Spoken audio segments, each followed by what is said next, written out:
So yeah, 4 pieces of cardstock, some balsa wood, and some foam bricks from a previous project.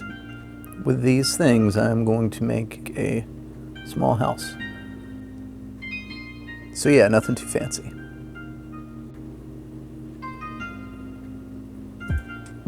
Tacky glue. Just going with 3 layers of bricks at the bottom for the foundation and base of the house.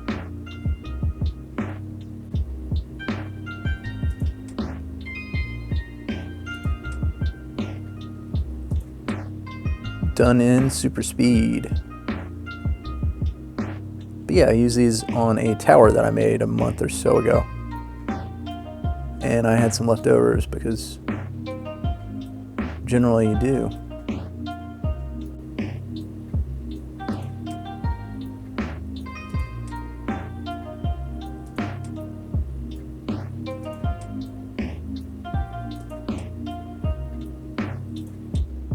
Using some balsa wood here to cut a door frame.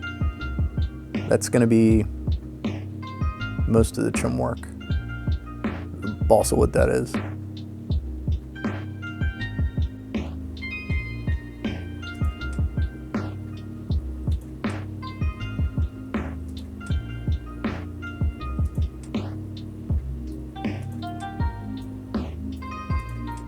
And I am starting to glue down these details.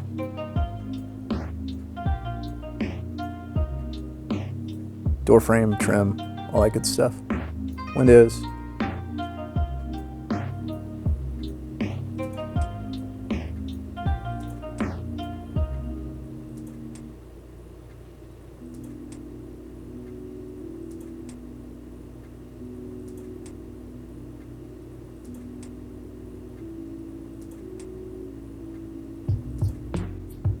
And of course, more bricks. Like the side of the house, the face also gets 3 layers.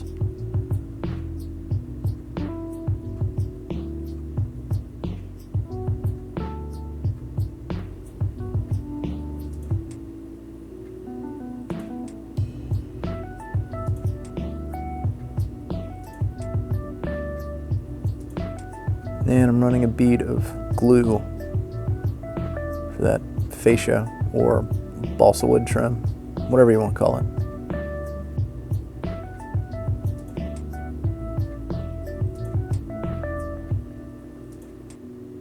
Just cutting those to length.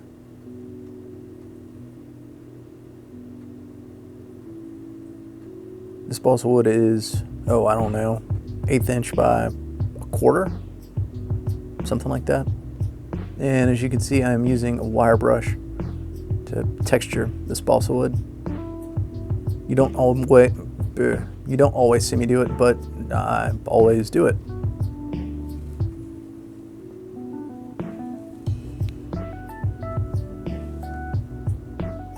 Quick and easy way to add a little extra detail to your wood grain. Or, you know, wood grain detail. Yeah, there you go, that's what I was looking for.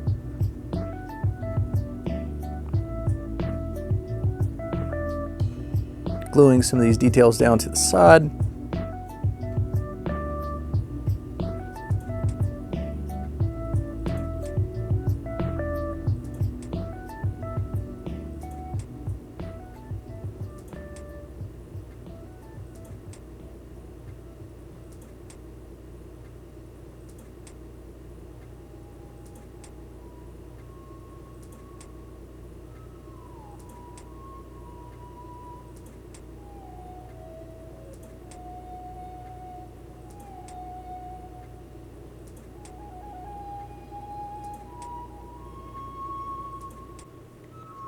Checking to make sure my fit's right and everything looks like it's going to work out.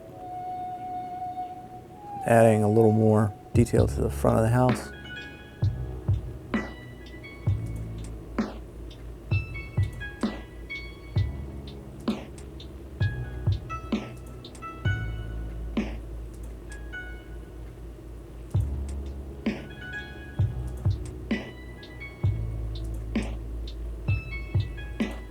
And here I am going to use this large sheet of balsa wood for the roof.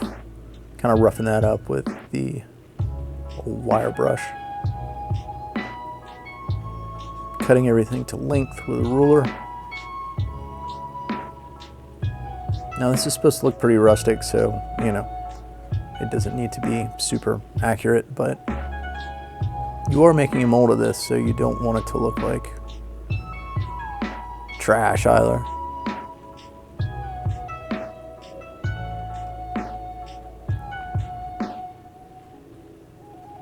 Using that straight edge and X-Acto knife.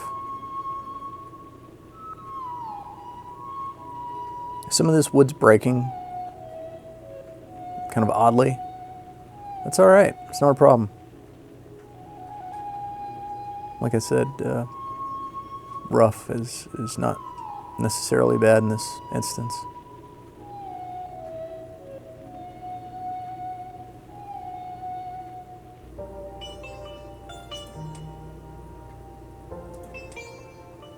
This is the substrate for my roof. I'm just going over it with quite a bit of tacky glue.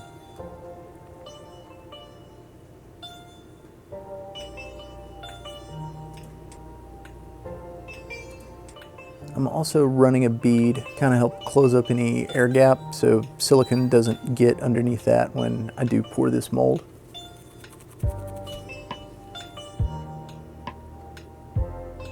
I decided to cast this in flat pieces as opposed to completing the house and then just casting the whole unit.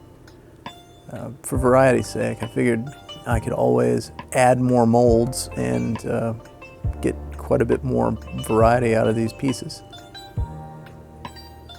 Maybe go with a thatched roof on some and maybe full brick walls on other ends and so forth. Kind of mix and match stuff so you don't always end up with the producing the same house repeatedly. Even though this does take a little bit of time to put together, it's not that bad. When I say a little bit of time, I mean a little bit of time. It took me like 5 minutes to start slapping these things together after the resin cures.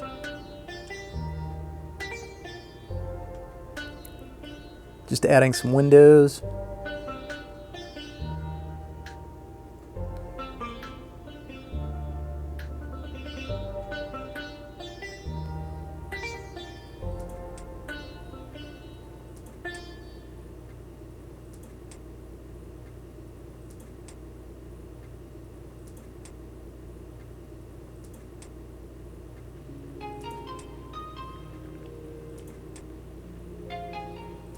And a little bit of detail. Now, this is by no means an accurate representation of a house.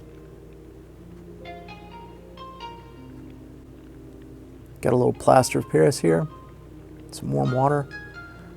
I'm mixing this stuff pretty thin. I want to be able to pour it into these larger areas here.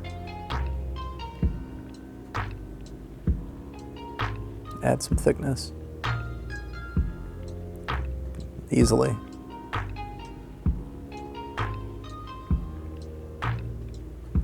Able to just pour it in and move it around with a skewer.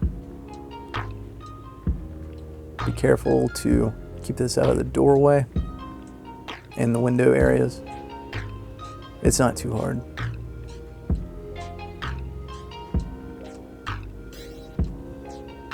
I've sped this footage up quite a bit, but it still goes relatively quickly.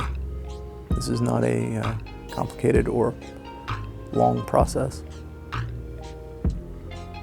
After that plaster starts to dry, but before it completely dries, I'm taking a acid brush and just texturing some of that surface, roughing that up. There goes Blink, sleep in the corner. Being good.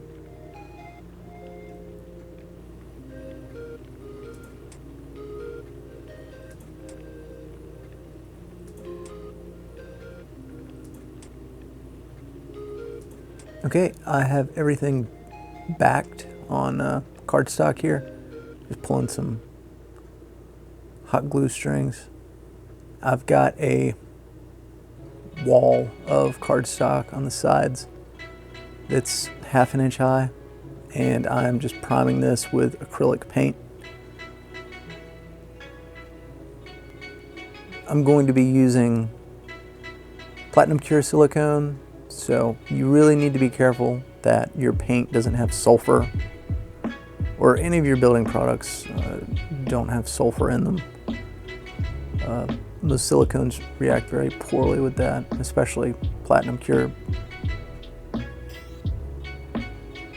Also make sure that you're not using latex paint. This is strictly acrylic. Latex also causes issues.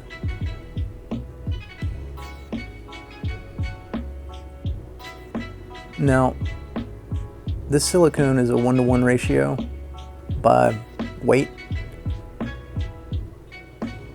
My magic numbers here are 250 grams each.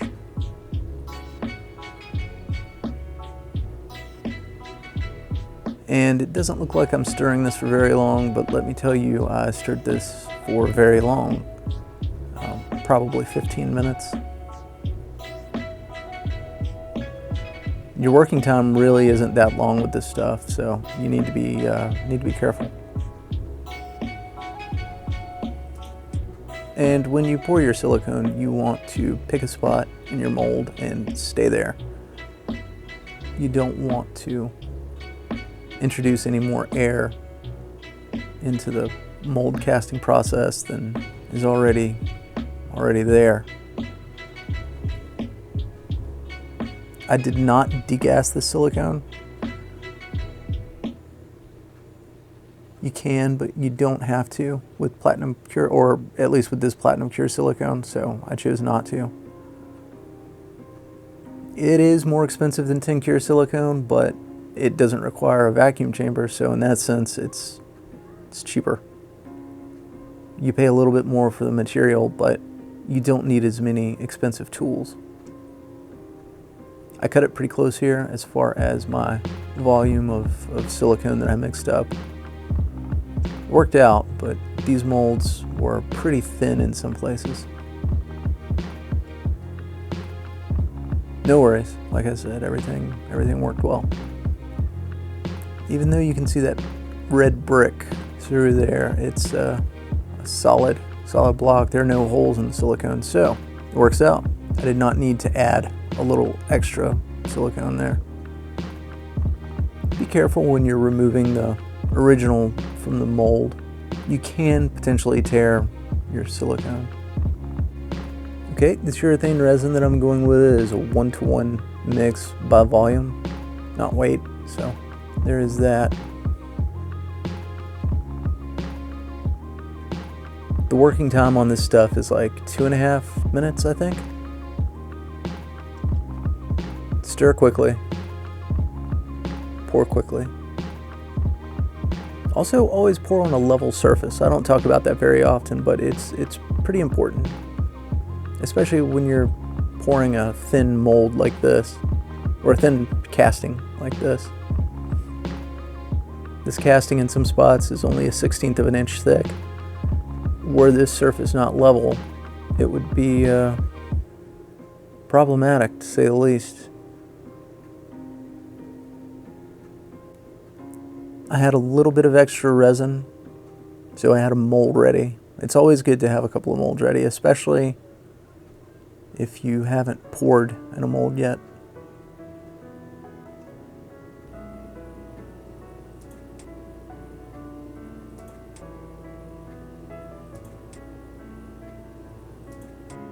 And after about 15 minutes of drying, these are ready to pop loose.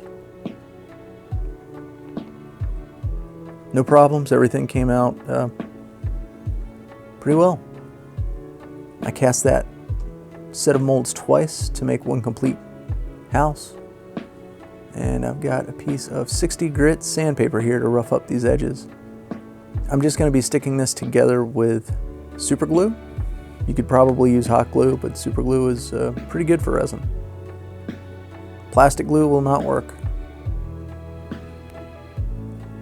Now when you're sanding this stuff, you don't want to go crazy. Wear a dust mask and work in a well ventilated area. Maybe have a vacuum cleaner or exhaust set up.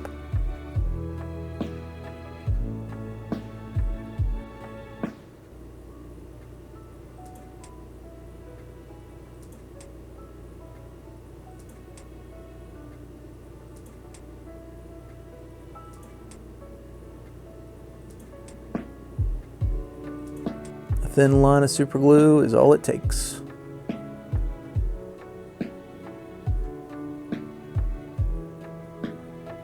It actually works really well holding resin together.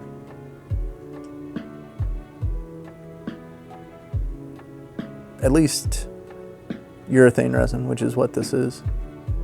Polyester resin, I'd imagine so, but I would not use that stuff to cast in. It stinks and it's brittle. But yeah, it sets up pretty quickly.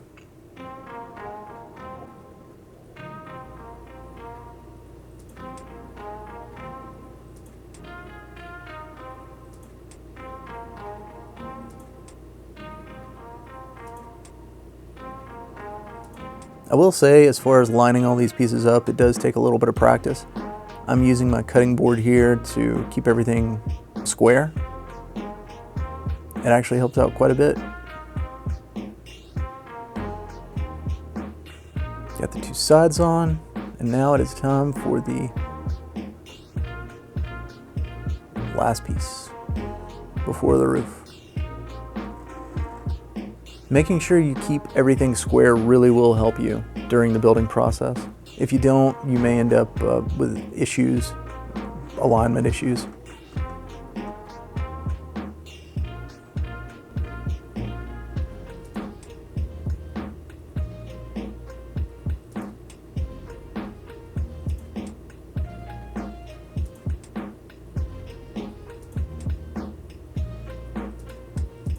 Half of that roof on.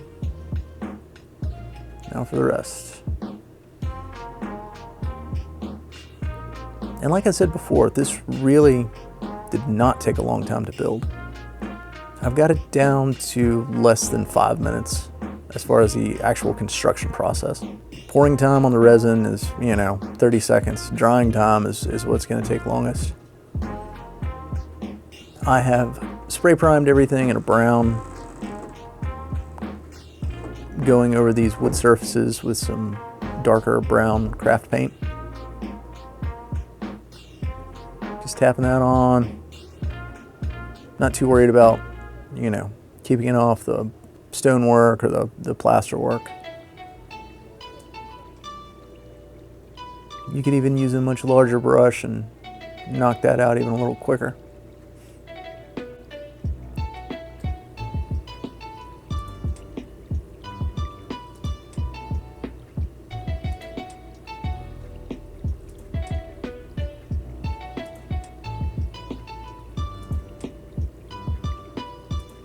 Okay, here I am going with some diluted white craft paint. Just knocking out these larger areas with an airbrush.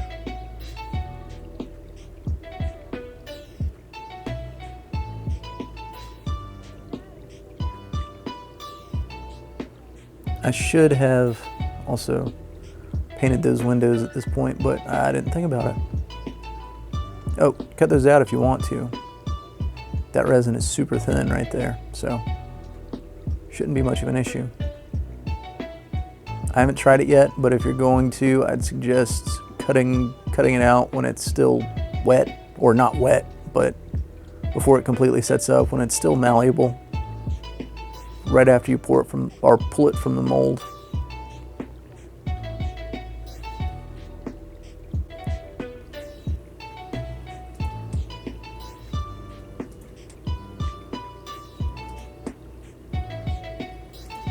Now I'm dusting this brickwork with the airbrush. I shouldn't have done that. Doesn't matter, but it just wasn't helpful. Now I'm taking some dark gray black paint, craft paint, and going over that stonework at the bottom. I go ahead and knock that out pretty quick, and before it completely dries, I'm going to hit it with the white paint in the airbrush. That way it kind of bleeds through, kind of has this varied gray look. You can go a little heavier in some spots, a little lighter in other spots, and get some varied stonework.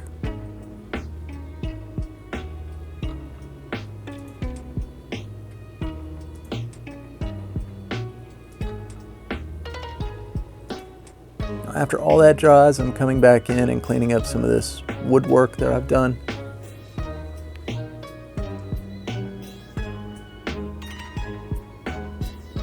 Obviously this paint job is super quick.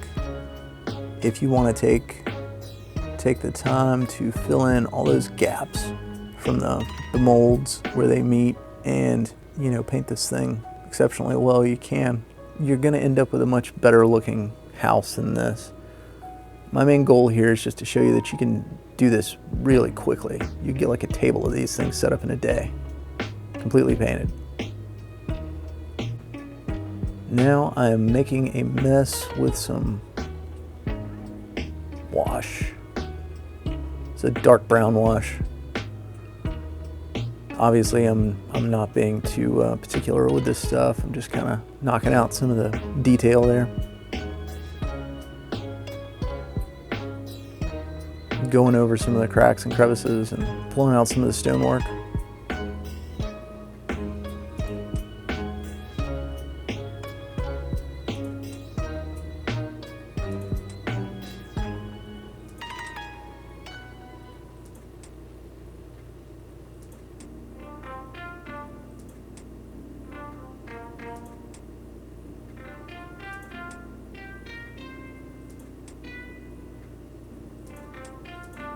After that dries, I do come back in and paint these windows. First, I'm going with a white coat. And then I'm mixing some yellow to kind of try to simulate candlelight. And I guess that's what I was going for.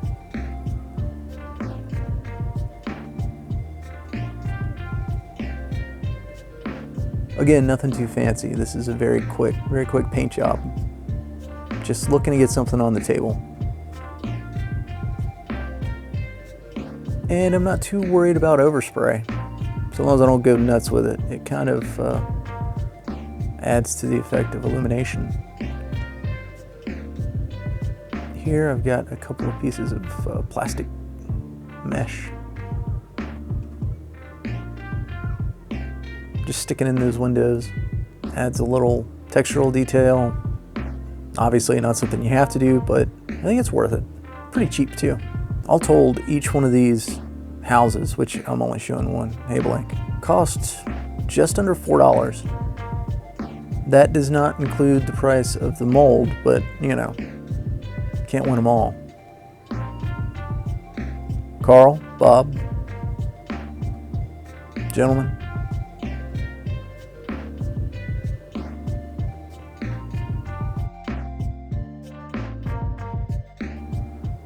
thanks for watching.